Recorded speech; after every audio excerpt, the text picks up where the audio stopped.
Hi there, it's Mitch Haralambidis, and in this video, which is part of a greater series of videos focused entirely on the AP Precalculus content, we will discuss how we can actually determine the monotonicity of a function by its graph. Let me first state that when we refer to monotonicity of a function, this classifies in two cases. It's when it's increasing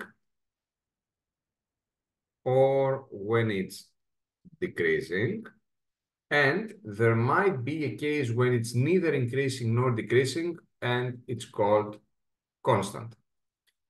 Now, let's focus on the first case, the increasing one.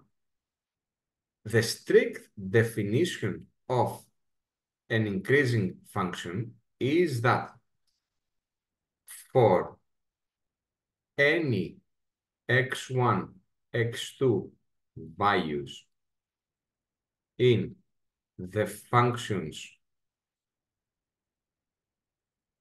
domain for which we know that x1 is less than x2, then f of x1 is less than f of x2. This is the strict definition of an increasing function. In simple words, you see I have a visualization of that. In simple words, it just states that as x values increase, y values also increase. In an even simpler way, the graph extends upwards as it moves to the right. That is when we have an increasing function. Similarly, in the second definition, the strict definition would be the following. A function f is decreasing when for any x1, x2, which belong, this is the notation of belong, in the domain of f, for which x1 is less than x2, then f of x1 is greater than f of x2. This, if we want to explain what this definition states, is that as x values increase, y values decrease, get smaller. In even simpler way, graph extends downwards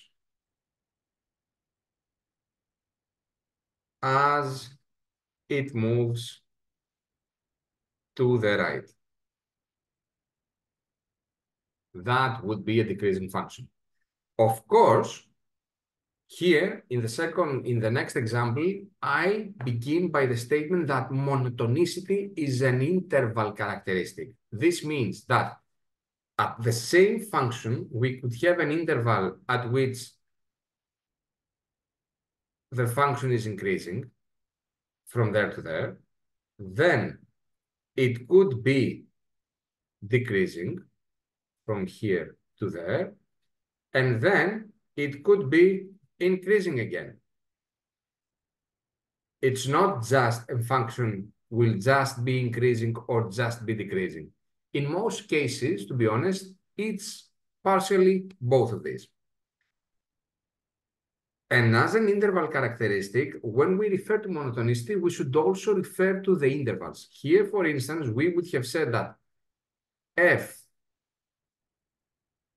let's change the color, is increasing, and we can notate the increasing by an arrow heading upwards, at minus infinity up to -2, and from 2 to plus infinity.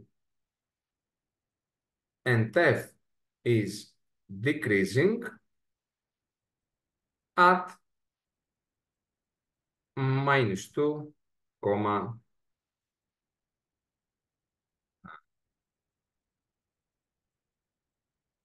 minus 2, comma, 2. I said in the beginning that the function could be increasing or decreasing or partially both things, but there is also the third case when f is neither increasing nor decreasing. How would such a case look like? It would look like this.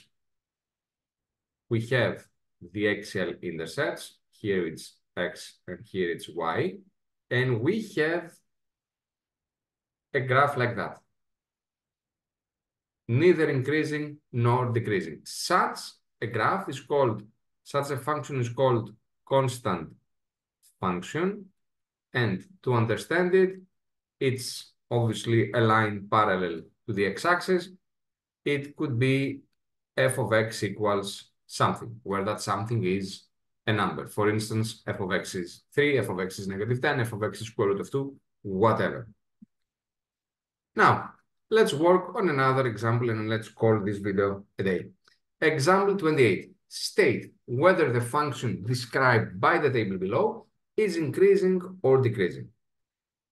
Assume, and that's the most critical one, assume that the function is either just increasing or just decreasing.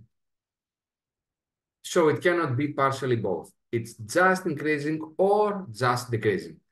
Based on these definitions that I mentioned earlier, we can see that as x values increase, and indeed they increase from 12, they go to 16, then to 23, then to 32, and then to 40, y values decrease. From 49, we go to 38, then we go to 36, then we go to 20, and then we go to 5. This is based on the second definition we gave. Thus, f is decreasing. And that would be all. Remember, the key things we should keep from this video. Monotonicity is when it increases, decreases, or it's just constant. It is an interval characteristic, so we should be referring to intervals. And that would be all. In simple words, it increases as it gets upwards, extending upwards as we move to the right, or decreasing as it extends downwards as we move to the right, respectively. That would be all. I hope I helped. If yourselves find this video helpful enough, don't forget to like, don't forget to subscribe in my channel, and I guess we'll see ourselves in one of my following videos. As always, thank you for watching and have a great day.